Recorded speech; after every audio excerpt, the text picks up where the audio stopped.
भारताची शान, तिरंगा आहे भारताची शान, माझा तिरंगा माझा अभिमान।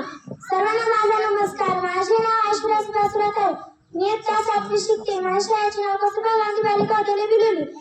आज हर घर तिरंगा याच्याविषयी 2 शब्द सांगणार आहे। तिरंगा हा आपल्या देशाचा राष्ट्रध्वज आहे। त्या तिरंग्यामध्ये 3 रंग आहेत।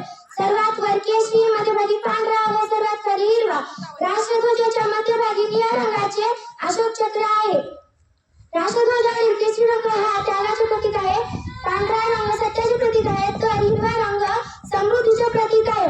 अशोक चक्र सारनाथ येथे आढळलेल्या सिंहमुखेवर असलेल्या अशोक चक्रासारखे आहे। त्याला 24 आळे आहे। 15 ऑगस्ट 1947 रोजी राष्ट्रध्वज तिरंगा हा अधिकृत ध्वज बनला। भारतीय ध्वज हे केवळ भारताच्या स्वातंत्र्यासाठी नाही तर देशाप्रती लोकांच्या भक्ती आणि प्रेमाचे प्रतीक आहे। भारतीय